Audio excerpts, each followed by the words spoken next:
It was a sunny Saturday morning when Jamal and Kira, two ambitious teenagers, decided to make their dream come true.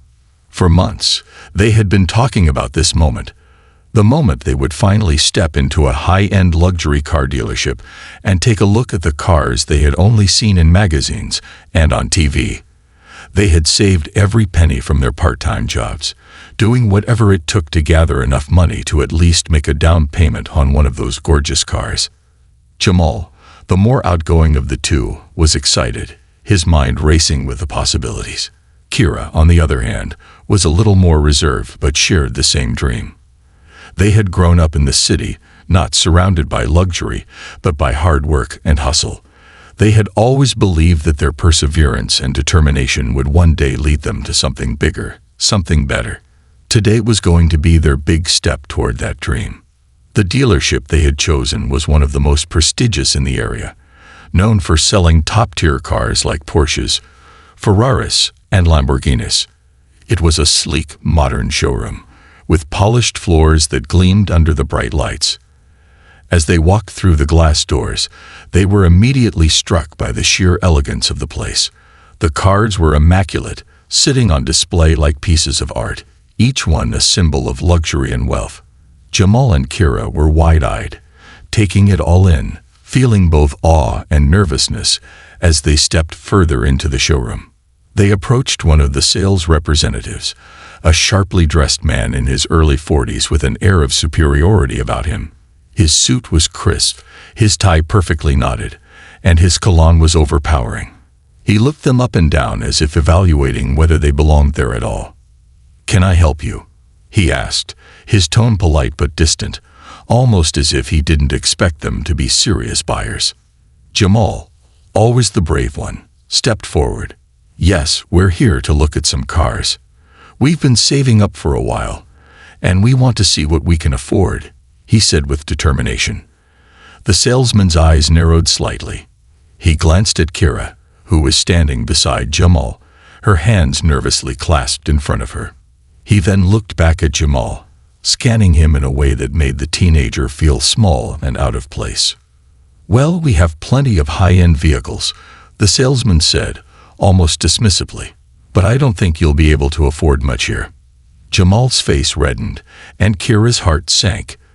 The salesman's words stung more than they expected, but Jamal refused to let it show. He clenched his fists and tried to remain calm. "We just want to take a look, that's all."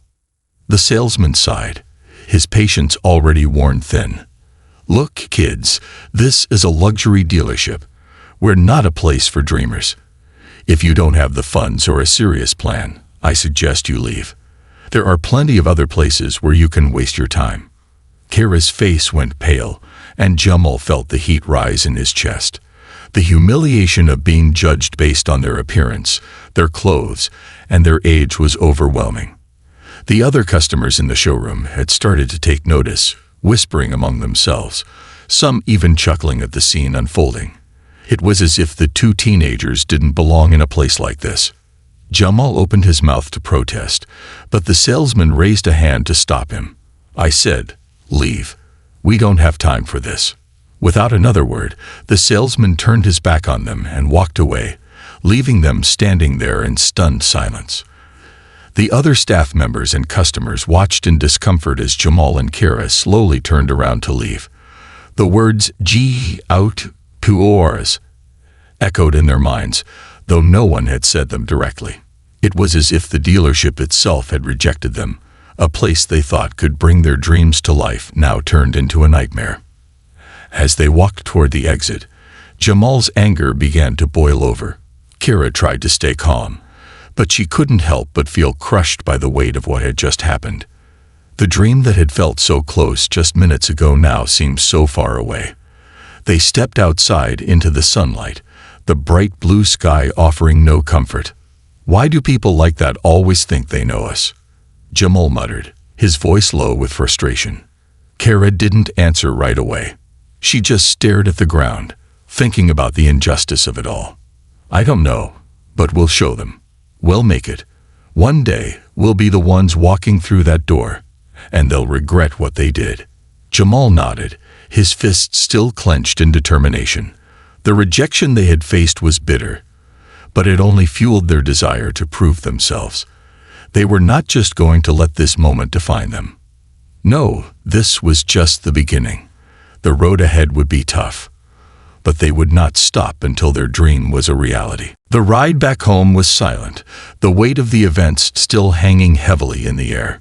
Jamal drove with his hands tightly gripping the steering wheel, his knuckles white from the pressure. Kira sat in the passenger seat, staring out the window, her eyes lost in the passing scenery. They both replayed the scene at the dealership over and over in their heads, trying to make sense of what had just happened. Jamal had always been the optimistic one, the one who believed that dreams could come true with enough hard work and determination. But now, as he drove through the quiet streets, he felt a sinking feeling in his chest. It wasn't just the rejection that hurt. It was the realization that, no matter how hard they worked, there were still people out there who would see them as nothing more than kids or dreamers.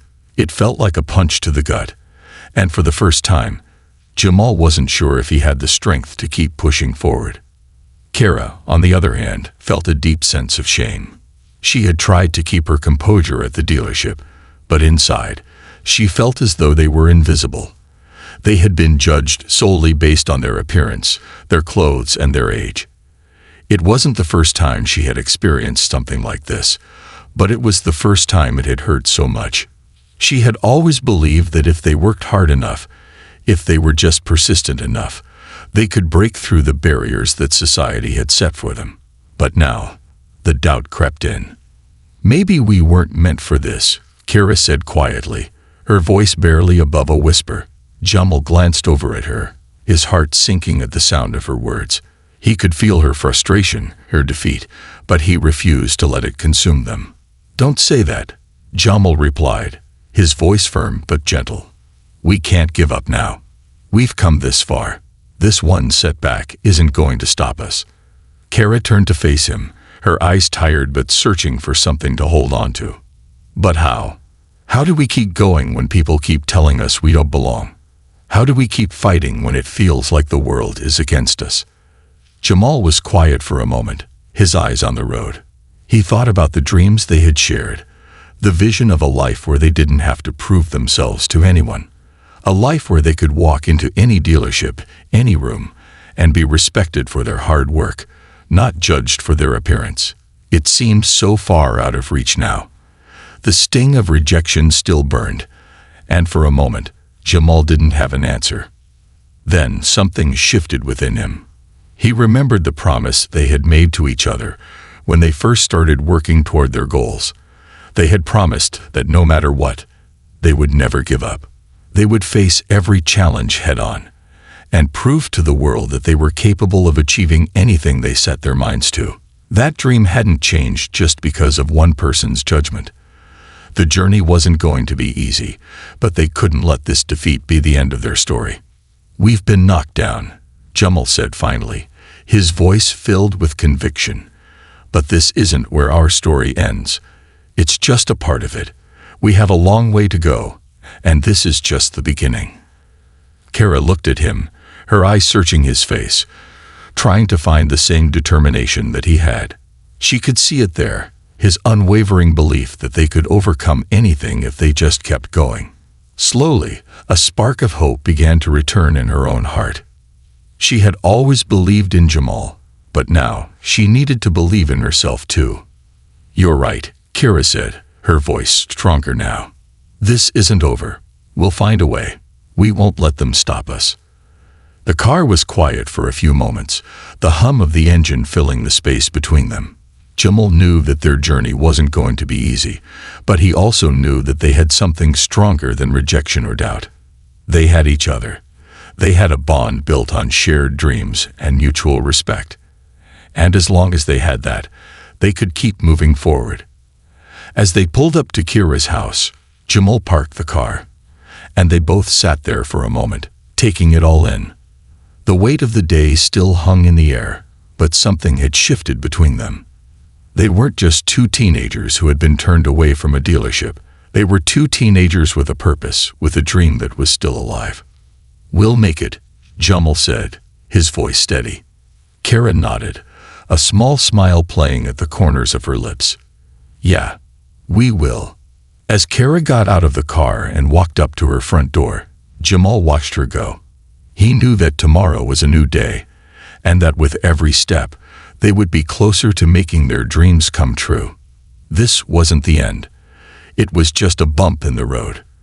And no matter how many times they were knocked down, they would always get back up, because they had something worth fighting for. The next day was bright and full of promise, but Jamal and Kara couldn't shake the feeling of defeat that had clung to them ever since their experience at the dealership. The sting of rejection still lingered, and both of them found it hard to focus on anything else. They spent the morning talking about their options. Maybe they could save a little longer. Maybe they could find a less expensive car. Or maybe they would just have to forget about the dream for now. But something inside Jamal wouldn't let him give up. As he sat in his room, staring at the wall, the image of the luxury cars at the dealership kept replaying in his mind. The sleek lines, the shining chrome, the promises of a life they could only dream about. He had always believed that dreams were worth fighting for, but now, with their hopes crushed, he wasn't so sure. Still, he told himself he would find a way. He couldn't give up now. Kara, on the other hand, had thrown herself into her studies to distract herself. She pored over her schoolwork, hoping that the deep focus would help her forget the pain of the previous day. But it didn't. Every time she glanced at her phone, she saw an ad for luxury cars or a picture of someone driving a high-end vehicle, and the weight of rejection hit her again. She tried to push it away, but it kept coming back, stronger each time. Around noon, Kara received a message from Jamal. It was simple, just 2 words. Meet me. Kara felt a mixture of curiosity and unease. What was he up to now? She quickly grabbed her jacket and headed out the door, walking briskly to the park where they had agreed to meet. When she arrived, she found Jamal sitting on a bench, his phone in his hand, his eyes glued to the screen. He didn't look up as she approached, but he had a strange smile on his face. What's going on? Kara asked, her voice cautious. Jamal looked up, his eyes sparkling with excitement. You won't believe this, Kara. I just got a call from the dealership. Kara froze. The dealership. The same place that had kicked them out and humiliated them the day before. What on earth could they want? Wait, what? Kara asked, her mind racing. They're calling you. After what happened yesterday. Jamal nodded. Yeah, I know it sounds crazy, but they said they want to make things right. They want us to come back. Kara blinked, her disbelief written all over her face. Are you serious? After what they did to us? I know, Jamal said, holding up his hands. But here's the thing. The guy who kicked us out, he's gone. They told me that a new person, someone high up, has been assigned to us. And get this, they said they want us to come back and choose any car we want. Kara's jaw dropped. What? How is that even possible? I don't know, Jamal said, excitement bubbling in his voice. But the call came from the dealership's main office. They said it was a mistake, that the guy who kicked us out didn't have the authority to do that. They even apologized. And they want us to come back today. Kara stared at Jamal, her mind struggling to process what he was saying. Could this really be true? Were they really going to get another chance? She had a hard time believing it, but the excitement in Jamal's voice was contagious. Maybe, just maybe, their luck was about to change. Are you sure? Kara asked, still hesitant. What if this is a trap? What if they're just messing with us? I don't think so, Jamal replied. It sounds real. They even mentioned that they've been watching the video that went viral about what happened yesterday. I think they're trying to save face. This is our chance, Kara. Kara took a deep breath, weighing the possibilities. On one hand, she didn't want to be let down again, but on the other hand, how could they pass up this opportunity? They had dreamed of this for so long, and now it seemed like the universe was giving them a second chance. Okay, she said, a hint of excitement creeping into her voice. "Let's go." They got in the car and drove back to the dealership, their hearts pounding with anticipation. As they pulled into the parking lot, they noticed something unusual. The dealership looked even more polished than before. The front doors were wide open, and there was a sleek black Rolls-Royce parked right in front. "Wow," Kira whispered. "That car is incredible." Jamal's eyes widened as they walked toward the entrance. "I don't know, but this doesn't feel like a trap anymore." Just as they entered, they were greeted by a well-dressed man who smiled warmly at them. He introduced himself as the new manager and immediately apologized for the treatment they had received the day before. "We want to make this right," he said, leading them inside. "I've been briefed on your situation, and I want to personally ensure that you have the best experience today." As they followed him through the showroom, Kara couldn't help but feel a wave of hope rising inside her. This was their chance. The dealership was no longer just a symbol of rejection. It was now a place where their dreams could finally become a reality. Then, just as they reached the back of the showroom, the doors opened, and a figure stepped into view, a man with a confident stride, dressed in an immaculate suit. He was tall, with sharp features, and his presence commanded attention. As he walked toward them, Kira's heart skipped a beat. She didn't know it yet, but this man, this billionaire, was about to change everything. As the figure approached, Jamal and Kira exchanged confused glances. The man's confident stride, his tailored suit, and the air of authority around him made it clear that he was no ordinary person. The dealership employees, who had been greeting the teens with polite but distant professionalism, suddenly seemed to defer to him. It wasn't just the manager who smiled now. Everyone in the room stood a little straighter, their attention focused entirely on this newcomer. The man reached out his hand, his expression kind but commanding. "You must be Jamal and Kira," he said, his voice smooth, yet warm. "I'm David Spencer, and I'm the owner of this dealership." Kira and Jamal froze for a moment. The owner, the person responsible for the entire business. This was the last person they expected to see, especially after their humiliating treatment the day before. But here he was, extending his hand with an expression that promised something different. "Nice to meet you," Jamal said cautiously, shaking David's hand, still trying to process what was happening. Kira followed suit, offering a tentative handshake, her mind swirling with questions. David smiled at them, both before turning toward the showroom, his gaze briefly sweeping over the luxury cars that filled the floor. "I've heard a lot about what happened yesterday," he said, his tone now serious. "And I want to personally apologize for how you were treated. That is not the standard here, and frankly, it reflects poorly on the entire team. I'm ashamed of how things went down, and I'm here to make it right." Kara felt a mix of relief and disbelief. The apology was unexpected, and she hadn't anticipated hearing the owner himself admit that they had made a mistake. But as David continued speaking, she could feel the sincerity in his words. "I understand that yesterday was a blow to your confidence," David continued, "but I want you to know that you are both welcome here. You belong here, and I'm not just saying that as the owner of this dealership. I'm saying that as someone who has built everything I have from hard work and persistence, just like you." Jamal, who had been quiet up until now, felt a flicker of hope spark within him. This wasn't just about the cars anymore. This was about respect.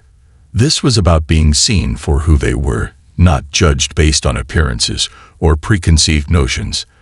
They had fought hard to get to this point, and now, in this very moment, it felt like their efforts were finally being acknowledged. David gestured for them to follow him toward the back of the showroom, where a sleek black Rolls-Royce was parked in all its glory. It gleamed under the lights, the deep black paint reflecting the showroom's bright ambience. Kara couldn't help but gasp. It was the car they had dreamed about, the one that had felt so far out of reach the day before. "You both seem to have a dream," David said, turning to face them. "But dreams don't always come easy. Sometimes it takes a little push to make them a reality. I want to help you take the next step in your journey." Kara looked at the car in awe, and Jamal stood frozen, trying to make sense of what was happening. Had they really come full circle? Were they actually standing in front of a car they had only dreamed of owning? David smiled knowingly, sensing their confusion. "This Rolls-Royce," he said, pointing to the car, "is yours." The words hung in the air, a mixture of disbelief and joy crashing over them both. Kira's eyes widened, and Jamal blinked, unsure if he had heard correctly. "You're kidding," Kira whispered, her voice barely audible. David shook his head, his eyes softening. "No joke. I know it's a big step, but I believe in your drive and determination. And I want to give you both something that will remind you that with perseverance, anything is possible. This car is a gift. It's not just a symbol of luxury, but a reminder that no dream is too big." For a moment, Kira and Jamal stood there, staring at the Rolls-Royce, as if the world had stopped turning. They had come to the dealership as two teenagers with no real expectations, only to be greeted with kindness and an offer that would change their lives forever. Tears welled up in Kira's eyes as the realization settled in.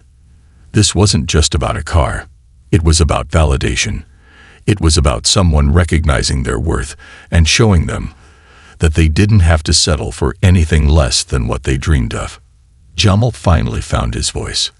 I don't even know what to say. This is amazing." David's smile deepened. "You don't have to say anything. Just remember this moment. And when things get tough, when life tries to knock you down again, look back at this and know that dreams do come true if you're willing to work for them." As Jamal and Kira took a seat inside the car, the leather seats cool against their skin, the feeling of disbelief was slowly replaced by one of overwhelming gratitude. They didn't just get the car. They got something much more valuable: hope. The sun began to set as they drove off the dealership lot, the Rolls-Royce gliding effortlessly on the road, a symbol of everything they had fought for.